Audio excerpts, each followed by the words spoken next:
Sejam todos muito bem-vindos e vamos prosseguindo. No módulo anterior nós falamos sobre hemoglobina, nós falamos sobre hemácia, discutimos algumas clínicas e agora vamos prosseguir, tá bom? É importante esse início para que venhamos ter uma melhor compreensão desta imersão em análises clínicas para que você possa validar laudos com segurança, tá bom, pessoal?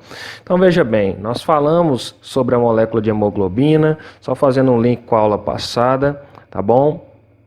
É importante esse conhecimento. Nesse hemograma aqui, a molécula de hemoglobina, ela foi dosada e nós temos aqui 14,0 gramas por decilitro, está dentro do valor de referência, não é mesmo, pessoal? Entre 12,8 e 17, ou seja, esse paciente não tem anemia, mas o que seria esse entendimento? Recapitulando, a hemoglobina ela é formada por cadeia alfa e beta, a cadeia beta é formada pelo cromossomo 11, cadeia alfa pelo cromossomo 16, agora você já sabe as bases moleculares disso. Tá bom? E isso geneticamente, pessoal, é determinado, tá bom? E eu consigo colocar entre 250 a 350 milhões de moléculas de hemoglobina. Por exemplo, esse eritrócito que está aí do lado, aqui a hemoglobina está normal. Quando nós visualizamos isso ao microscópio, eu consigo enxergar as hemácias dessa forma, hemácias normocíticas, porque está com VCM normal, como nós vimos, tá bom? E normocrômica, porque é a hemoglobina que dá a coloração, a esta hemácia, tá bom, pessoal? Então, é assim que nós visualizamos. Por quê? Quando nós entendermos, que esses 250 milhões a 350 milhões de moléculas de hemoglobina determinado geneticamente é o que promove essa variação da própria do valor de referência. Olha lá, 250 milhões eu vou ter 12,8 gramas, a 350 milhões 17,8 gramas por decilitro cúbico de hemoglobina. Então esses valores eles não extrapolam muito. Se eu tiver valores abaixo de 250 milhões de moléculas de hemoglobina, é porque eu tenho alguma carência, eu não estou produzindo a hemoglobina.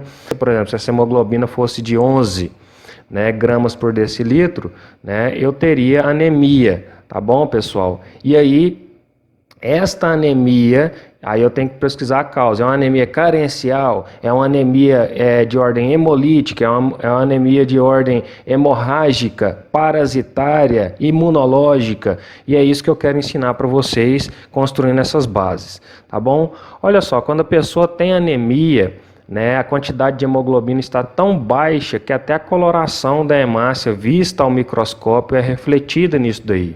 Tá bom? E eu quero que você olhe agora nessa imagem que vai aparecer aqui, a discrepância entre o normal, que é a imagem que está à sua esquerda, tá bom? E o patológico, que é a imagem que vai aparecer à sua direita, tá bom? Então, quando eu tenho uma anemia de ordem carencial, falta ferro, falta ácido fólico ou falta vitamina B12, isso vai refletir, tá bom, pessoal, na produção direta da hemoglobina. Nós vimos que se faltar ferro, eu não consigo formar esse radical M. Se faltar ácido fólico e vitamina B12, como é o ácido fólico que regula a vitamina B12, eu não consigo fazer com que a vitamina B12 regule a formação de purinas e pirimidinas, tá bom? Com base nisso, eu não vou ter bases nitrogenadas, eu não consigo fazer síntese proteica, porque eu não vou ter RNA mensageiro, eu não vou conseguir fazer duplicação do DNA.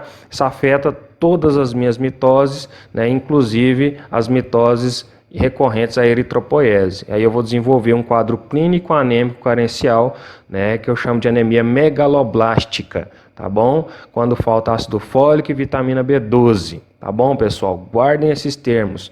Quando falta ferro, eu desenvolvo anemia carencial ferropriva. E quando eu tenho anemia por outras percas, perca hemolítica, por exemplo, a anemia falciforme, nós já demos uma pincelada nisso. Quando eu tenho um problema no cromossomo 11, eu troco um ácido glutâmico por uma valina, tá bom? Na síntese proteica da cadeia beta.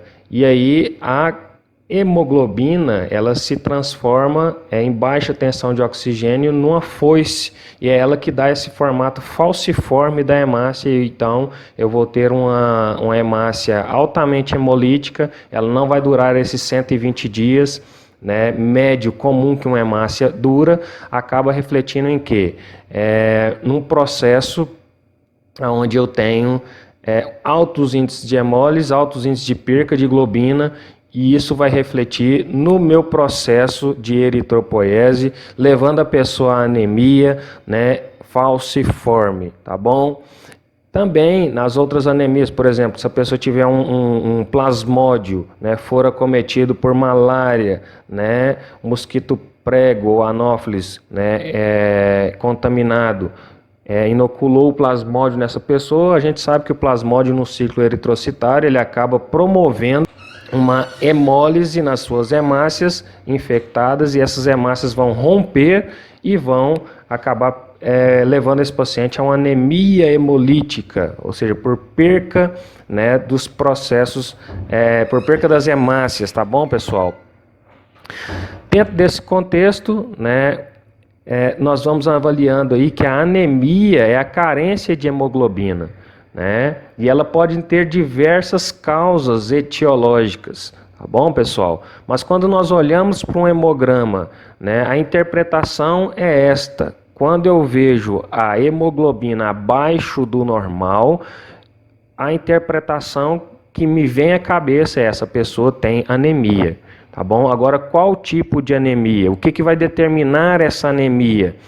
São, né, ordens carenciais ou falta os elementos básicos, ácido fólico, vitamina B12 e ferro. Como que eu descubro isso? Dosando ácido fólico, vitamina B12 e ferro, né? O ferro, né, eu não recomendo a determinação dele, né? É melhor se dosar ferritina, que é os depósitos de ferro, mais para frente a gente vai estar falando disso, tá bom? E se um desses elementos, né, eu descobri que tem carência de ferro, essa pessoa vai ter, né, o VCM diminuído, volume celular médio diminuído, né? Porque eu até consigo fazer cadeia alfa e beta de globina, mas eu não consigo colocar um radical M estabilizado com átomo de ferro, né? E aí eu vou ter justamente essa situação aí, ó, uma hemácia apática, hipocrômica. Observem a variação de tamanho, né, entre essas hemácias. E é provocado por quê, pessoal? Porque, né, está faltando hemoglobina para colocar dentro dessa hemácia, por uma ordem carencial, né, que chamamos de anemia ferropriva. Observem o volume celular médio de algumas hemácias já diminuído, aquelas que estão ainda num tamanho normal, se você comparar com a foto do lado esquerdo, né, elas ainda, né, apresentam um volume celular normal, elas apresentam uma coloração hipocrômica. Essa diferença entre tamanho, que nós chamamos de anisocitose, né, reparem, essa hemácia está do tamanho até normal, essa outra pequenininha, tá bom? Microcítica. Isso já é reflexo da falta, da carência. Então esses detalhes são importantes quando nós analisamos a lâmina. Nós observamos essa anisocitose, essa hipocromia, né? Vamos para o hemograma, observamos uma hemoglobina baixa, já começamos a suspeitar que seja uma anemia ferropriva, porque tem um volume celular médio diminuído. Essa anisocitose, essa diferença de tamanho, né, me implica que essa anemia tem menos do que 4 meses de instalação. Você vai entender isto quando a gente estudar RDW, tá bom? Então não perca os próximos módulos, tá? E aí a gente consegue então criar já algumas situações clínicas, né, que por determinações a gente consegue elucidar, certo? Então entendendo aqui o VCM, né? O VCM, né, nós calculamos esse volume celular médio por hematócrito vezes 10 dividido pelo número de hemácias, tá bom? Nesse caso aqui o VCM deu 84,7 fentolitros. Como que chegamos nesse resultado? Olha só, o hematócrito deu 41% e o número de hemácias deu 4,84%. Então basta substituir ali naquela forma para você entender de onde saiu esse resultado, né? 41 vezes 10 dividido por 4,84, né, milhões de hemácia, tá bom? Não precisa colocar 4,84 milhões, apenas 4,84, tá bom? E aí faz-se esta divisão e aí você vai chegar no resultado de 84,7 fentolitros, tá bom? Esse 84,7 fentolitros significa o que, pessoal? Que essa hemácia ela tem um volume normal e eu chamo ela de hemácia normocítica, tá bom? Então, aproveitando esse raciocínio, um volume celular médio, né, abaixo de 80 fentolitros, significa dizer que essa hemácia está microcítica, ela está com volume celular médio diminuído, né? Isso é proveniente de algumas patologias, né, como nós vimos aqui a anemia ferropriva, né? Se eu privo a eritropoiese de ferro, eu vou privar essa hematopoiese de formar hemoglobina, eu não vou colocar o recheio dentro da hemácia, resultado, essa hemácia vai diminuir de volume, eu vou ter uma hemácia microcítica, tá bom, pessoal?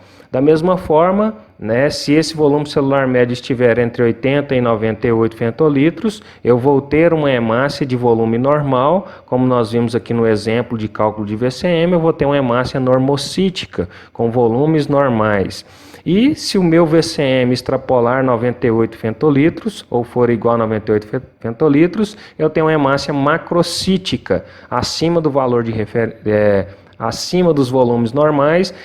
Essa causa vem, né, principalmente pelo etilismo e pelas anemias, né, perniciosas e megaloblásticas, né? A megaloblástica é uma anemia carencial pela falta de ácido fólico e vitamina B12, né? Eu não consigo formar as enzimas de maturação do eritrócito e acaba provocando essa falta de maturação. Os eritroblastos são de volume grande, a hemácia acaba saindo de volume grande também, né? Como falta também cadeia alfa e beta de globina, eu tenho anemia. Tá bom, pessoal? Um grande abraço, fiquem com Deus.